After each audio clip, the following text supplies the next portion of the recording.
ಈಗ ಪ್ರಜಾಪ್ರಭುತ್ವದ ವ್ಯವಸ್ಥೆಯಲ್ಲಿ ಬರೋ ಚುನಾವಣೆ ಎಲ್ಲನೂ ರಾಜಕೀಯ ಪಕ್ಷಗಳು ಚುನಾವಣೆ ಆಸಕ್ತರು ಎದುರಿಸಬೇಕಾಗಿರ್ತಕ್ಕಂಥದ್ದು ಸಹಜ. ಈಗ ನಮಗೆ ಟೀಚರ್ ಕಾನ್ಸ್ಟಿಟ್ಯೂನ್ಸಿ ಚುನಾವಣೆ ಮೈಸೂರು ವಿಭಾಗದ್ದು ಜೂನ್ 3ನೇ ತಾರೀಕು ನಿಗದಿಯಾಗಿದೆ, ನೋಟಿಫಿಕೇಷನ್ ಆಗಿದೆ, ನಾಮಿನೇಷನ್ ಫೈಲ್ ಮಾಡುವಂಥದ್ದು. ಸೊ ನಮ್ಮ ಜಿಲ್ಲೆಯವರೇ ಆದಂಥ ಈಗಾಗಲೇ 3 ಬಾರಿ ಸತತವಾಗಿ ಟೀಚರ್ 4 ಬಾರಿ ಚುನಾವಣೆ ಗೆದ್ದು ಆ ಕ್ಷೇತ್ರದಲ್ಲಿ ಭಾಳ ಯಶಸ್ವಿಯಾಗಿ ಜನಪ್ರಿಯತೆಯನ್ನು ಗಳಿಸಿರ್ತಕ್ಕಂಥ ಮರ್ತಿಬೇಗೌಡರಿಗೆ ಮತ್ತೊಂದು ಅವಕಾಶಕ್ಕೆ ನಮ್ಮ ಪಕ್ಷ ಸಿದ್ದರಾಮಯ್ಯನವರು, ಡಿ ಕೆ ಶಿವಕುಮಾರು ಅವಕಾಶ ಮಾಡಿಕೊಟ್ಟಿದ್ದಾರೆ. ನಾವು ಅದ್ರ ಪರವಾಗಿ ಮಂಡ್ಯ ಜಿಲ್ಲೆಯಲ್ಲಿ ಸ್ವಲ್ಪ ಎಲ್ಲರೂ ಒಗ್ಗಟ್ಟಾಗಿ ಸಕ್ರಿಯವಾಗಿ ಮಾಡಬೇಕು ಅಂತ ನಮ್ಮೆಲ್ಲ ಮುಖಂಡರುಗಳನ್ನ ಕೇಳಲಿಕ್ಕೋಸ್ಕರ ಒಂದು ಸಭೆ ಕರೆದಿದ್ದೆ.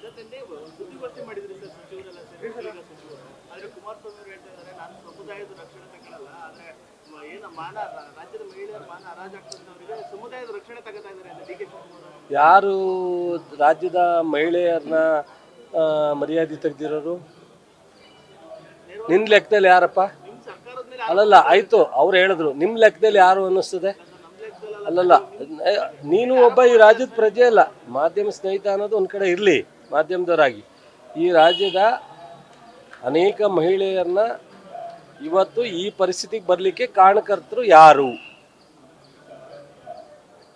ದಯಮಾಡಿ ಹೇಳಿ, ಯಾರು? ಅದು 100 ಜನನೋ 50 ಜನನೋ 10 ಜನನೋ ಒಬ್ಬರೋ ಇವತ್ತು ಈ ಇನ್ಸಿಡೆಂಟ್ ನಡೆದಿರ್ತಕ್ಕಂಥದ್ದಕ್ಕೆ ಕಾರಣ ಯಾರು? ಯಾರ ಕುಟುಂಬ?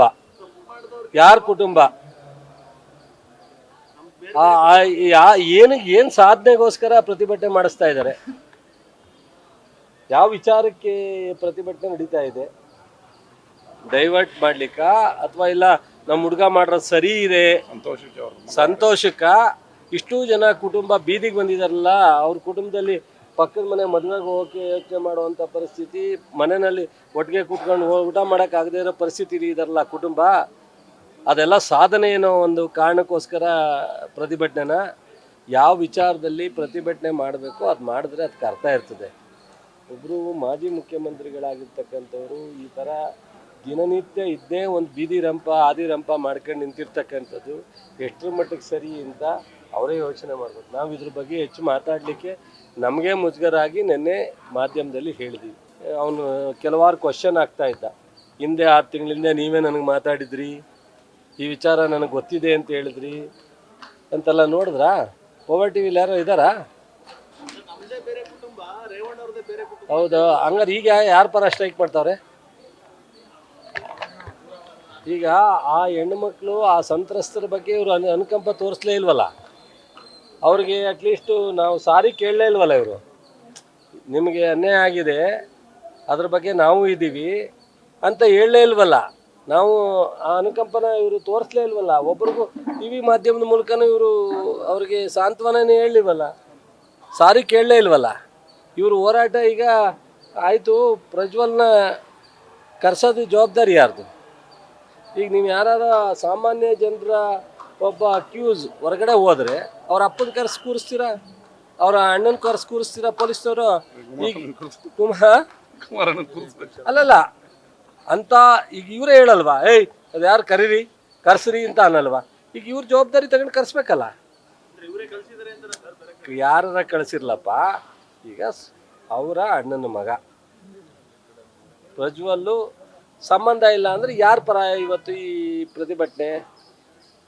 ಯಾರ ಪರ ಪ್ರತಿಭಟನೆ ಮಾಡ್ತಾವ್ರೆ? ಯಾವ ಇಶ್ಯೂಗೆ ಪ್ರತಿಭಟನೆ ಮಾಡ್ತಾ ಇದ್ದಾರೆ?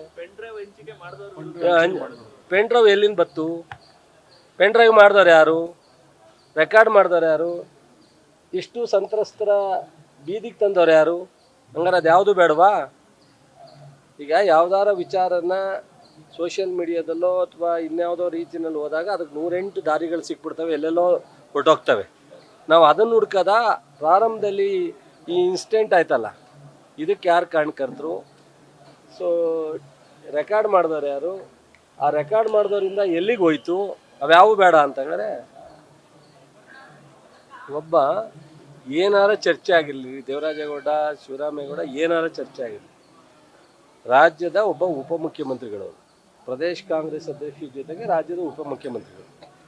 ಇವತ್ತು ಸಂತ್ರಸ್ತರು ಇರ್ಬೋದು, ಸಂತ್ರಸ್ತರ ಪರವಾಗಿರೋರು ಇರ್ಬೋದು, ಅಥವಾ ಬೇರೆ ಯಾವುದೋ ಪಬ್ಲಿಕ್ ಇಂಟ್ರೆಸ್ಟ್ ಇರೋದಿರ್ಬೋದು, ಸರ್ಕಾರದ ಮುಖ್ಯಮಂತ್ರಿ ಹತ್ರ, ಗೃಹ ಮಂತ್ರಿ ಹತ್ರ, ಉಪಮುಖ್ಯಮಂತ್ರಿ ಹತ್ರ ಹೋಗಿ ಈ ಇನ್ಸಿಡೆಂಟ್ ಬಗ್ಗೆ ನಮ್ಮ ಹತ್ರ ಮಾಹಿತಿ ಇದೆ ಅಥವಾ ಈ ಇನ್ಸಿಡೆಂಟನ್ನು ನಿಮಗೆ ಸರ್ಕಾರಕ್ಕೆ ಎಂಕ್ವೈರಿಗೆ ಅನುಕೂಲ ಆಗುತ್ತೆ, ಸಂತ್ರಸ್ತರಿಗೆ ಏನಾದ್ರು ಸಹಾಯ ಆಗುತ್ತೆ ಅನ್ನೋ ಚರ್ಚೆ ಮಾಡಿದ್ರು ತಾನೇ ತಪ್ಪೇನು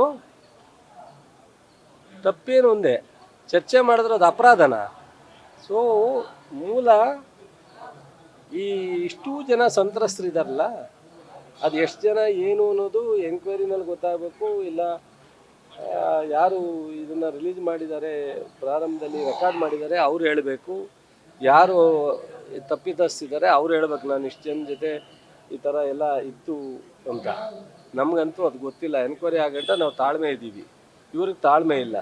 ನೋಡಿ, ಇದ್ರ ಬಗ್ಗೆ ಚರ್ಚೆ ಮಾಡೋದಕ್ಕಿಂತ ಇವತ್ತೇನಾದರೂ ಕರ್ನಾಟಕದಲ್ಲಿ ಸ್ವತಂತ್ರ ಬಂದ ಮೇಲೆ ಒಂದಷ್ಟು ನ್ಯಾಯ ಸಿಕ್ಕಿದ್ರೆ, ಒಂದಷ್ಟು ತನಿಖೆಯಲ್ಲಿ ಏನಾದರೂ ಸತ್ಯಾಂಶ ಹೊರಗಡೆ ಬಂದಿದ್ರೆ, ಕರ್ನಾಟಕದ ತನಿಖಾ ಸಂಸ್ಥೆಗಳು CBI ಇಲ್ಲಿವರೆಗೆ ಮಾಡಿದಂಥ ಯಾವುದೇ ತನಿಖೆನಲ್ಲೂ ಸಹ ಎಲ್ಲ ಕ್ಲೀನ್ ಚಿಟ್ ಆಗಿದ್ದಾವೆ, ಇಲ್ಲ ಮೂಲೆ ಬಿದ್ದಿದ್ದಾವೆ, ಯಾವುವೂ ಇಲ್ಲ. ಇವತ್ತು ಕುಮಾರಸ್ವಾಮಿಯವರು ಮುಖ್ಯಮಂತ್ರಿ ಆಗಿದ್ದಾಗ ಈ ರಾಜ್ಯದ ಪೊಲೀಸ್ ಅಧಿಕಾರಿಗಳು ಸಮರ್ಥರು ಅಂತ ಎಷ್ಟೋ ಸಾರಿ ಹೇಳೋರು. ಟಿವಿಲಿ ನೀವೇನಾಗುತ್ತೆ, ಬುದ್ಧಿವಂತರು ಯಾರು ಚಲುವರಾಯ ಸ್ವಾಮಿನೋ ರವಿನೋ ಸಿಕ್ಬಿಟ್ರೆ ಮಾತ್ರ ಹಳೆದು ಸೇರಿಸ್ಬಿಟ್ಟು ಹೊಡೆದ್ಬಿಡ್ತೀರಾ. ಈಗ ಎಷ್ಟೋ ಸಲ ಹೇಳೋರಲ್ಲ ಕುಮಾರಸ್ವಾಮಿಯವರು ಭಾಳ ಸಮರ್ಥರು ಅಂತ, ಅದನ್ನು ಕೊಡಿರಿ, ತೆಗೀರಿ, ನಿಮ್ಮ ಟಿವಿಲೇ ಇರ್ತದಲ್ಲ. ಅವ್ರು ಮುಖ್ಯಮಂತ್ರಿ ಆಗಿದ್ದಾಗ ಮಾತ್ರ ಪೊಲೀಸ್ ಆಫೀಸರ್ಸ್ ಸಮರ್ಥರಿದ್ದಾರೆ. ಇವತ್ತು ನಮ್ಮ ಸರ್ಕಾರ ಇದ್ದಾಗ ಪೊಲೀಸ್ ಆಫೀಸರ್ಸು ಸರಿ ಇಲ್ಲ. ಬಿಡ್ರಿ, ಅದು ಯಾಕೆ ಬೇರೆ ವಿಚಾರ ಹೇಳಿ. ಟಾರ್ಗೆಟ್ ಅಂತಂದರೆ ಎಲ್ಲೋ ಅವರು ಈಗ ಅವ್ರಿಗೆ ಪೊಸಿಷನ್ನು ಅಭದ್ರತೆ ಕಾಡ್ತಾ ಇರಬೇಕು. ಯಾವನ್ರಿ ಅಂತಾರೆ. ಈಗ ಹಂಗಂದ್ರೆ ಚಲುವರಾಯ ಸ್ವಾಮಿ ಯಾವನ್ರಿ ಅವನು ಅಂತಾರೆ. ಏನು ಮಾಡೋಕ್ಕದ್ದು? ಅದಕ್ಕೆ DK ಶಿವಕುಮಾರು ನಮ್ಮ ಪಕ್ಷದಲ್ಲಿ, ರಾಜ್ಯದಲ್ಲಿ, ಒಕ್ಕಲಿಗ ಸಮಾಜದಲ್ಲಿ, ಜೊತೆಗೆ ನಮ್ಮ ಪಕ್ಷ ಏನು ಸಾಮಾಜಿಕ ಅಂತಲ್ಲ, ಒಬ್ಬರು ಪ್ರದೇಶ್ ಕಾಂಗ್ರೆಸ್ ಆಗಿ ಸಕ್ಸಸ್ಫುಲ್ ಆಗಿ 136 ಜನನ ಸಿದ್ದರಾಮಯ್ಯನವರು ಅವರು ಒಟ್ಟಿಗೆ ಕೂಡಿ ಸರ್ಕಾರ ತಂದಿದ್ದಾರೆ. ಇವತ್ತು ಲೋಕಸಭಾ ಚುನಾವಣೆ ಎದುರಿಸ್ತಾ ಇದ್ದಾರೆ. ಅವರಿಗೆ ಇವತ್ತು ಅವರ ಇಲ್ಲಿವರೆಗೆ ದೇವೇಗೌಡರು ಪಕ್ಷವನ್ನು ಕಟ್ಟಿ ಉಳಿಸ್ಕೊಂಬಂದು, ಸೊ ಅದನ್ನು ಮುಂದುವರಿಸ್ಲಿಕ್ಕೆ ಆಗದಲ್ಲೇ ಇವತ್ತು ಅಲಯನ್ಸ್ಗೆ ಹೋಗಿದ್ದಾರೆ. ಸೊ ಅಲ್ಲಿ ಈ ಥರದ್ದೆಲ್ಲ ಗೊಂದಲ ಸೃಷ್ಟಿಯಾಗಿದೆ. ಈ ಇದರಲ್ಲಿ ಬಹುಶಃ DK ಶಿವಕುಮಾರ್ ಮೇಲೆ ಮಾತಾಡೋದ್ರಿಂದ DK ಶಿವಕುಮಾರ ವ್ಯಕ್ತಿತ್ವವನ್ನು ಸ್ವಲ್ಪ ಅಲ್ಲಾಡಿಸ್ಬೋದು ಅಂತಲಾ, ಅಥವಾ ಇಲ್ಲ ಈ ಇಶ್ಯೂ ಡೈವರ್ಟ್ ಮಾಡ್ಬೋದು ಅಂತಲಾ, ಏನು ಅವರಲ್ಲಿ ಪ್ಲಾನ್ ಇದೆಯೋ ಗೊತ್ತಿಲ್ವಲ್ಲ, ಅವರೇ ಹೇಳಬೇಕು, ನಮಗೇನು ಗೊತ್ತಿಲ್ಲ.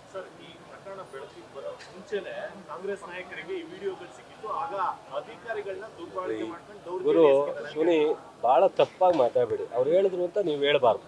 ಹೇಳಿದ್ನೇ ಕೇಳಬೇಕು ಅಂತ ಏನು ನಿಮಗೂ ಕಾನೂನಿಲ್ಲ. ಕೇಳಿರಿ, ಒಂದು ನಿಮಿಷ. ಆರೋಪ ಮಾಡೋದೆಲ್ಲನೂ ನೀವು ಪ್ರಶ್ನೆ ಮಾಡೋದು ಸೂಕ್ತ ಅಲ್ಲ. ನೀವು ಅದನ್ನು ವಿಮರ್ಶೆ ಮಾಡಬೇಕು.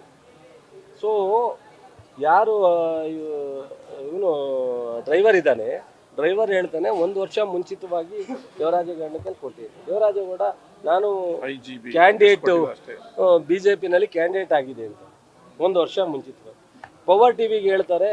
ನನಗೆ 6 ತಿಂಗಳು ಮುಂದೆಲೇ ನನಗೆ ಗೊತ್ತಿತ್ತು, ಫೋನ್ ಮಾಡಿದ್ರು.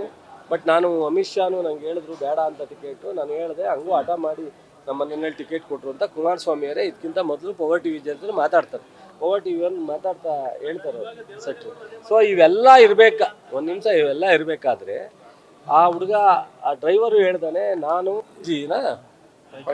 5G ಕೆಪಾಸಿಟಿದು ಕೊಟ್ಟಿದ್ದು, ಫುಲ್ ಲೋಡ್ ಅವ್ರಿಗೆ ಕೊಟ್ಟಿದ್ದು, ಇದು ಅಷ್ಟೇ ರಿಲೀಸ್ ಆಗಿರೋದು, ಅದಕ್ಕಿಂತ ಜಾಸ್ತಿ ಇದ್ದಾವೆ ನನ್ನ ಹತ್ರ.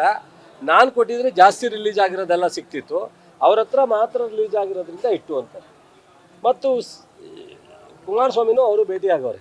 ಯಾರೋ ದೇವರಾಜೇಗೌಡರು ಏನಕ್ಕೆ ಭೇಟಿಯಾಗಿದ್ರು, ಏನಕ್ಕೆ ಚರ್ಚೆ ಮಾಡಿದ್ರು, ಅದೇ ಹೇಳವ್ರಲ್ರಿ. ತನಿಖೆನಲ್ಲಿ ಬರುತ್ತೆ, ಬಿಡ್ರಿ. ಯಾವಾಗ ಭೇಟಿಯಾಗಿದ್ರು ಅಂತ ಬಿಡಿ, ಆ ವಿಚಾರ ಬಿಟ್ಟು ಬೇರೆ ಯಾವ್ದಾರ ಮಳೆ ಗಿಳೆ ಹಾನಿ ಆಗಿರೋದ್ರ ಬಗ್ಗೆ, ಏನಾರ ಕುಡಿಯೋ ನೀರಿನ ಸಮಸ್ಯೆ ಇದ್ರ ಬಗ್ಗೆ ಹೇಳಿ. ಇದನ್ನ ಏನು ಮಾತಾಡಿ ನಮ್ಮ ಜನಕ್ಕೂ ಎಲ್ಲ ಮುಂಚೆನೆ ಭೇಟಿ ಮಾಡಿದ್ರು. ಯಾಕಂಗ ನೋಡ್ತಾ ಇಲ್ವ ನೀವು?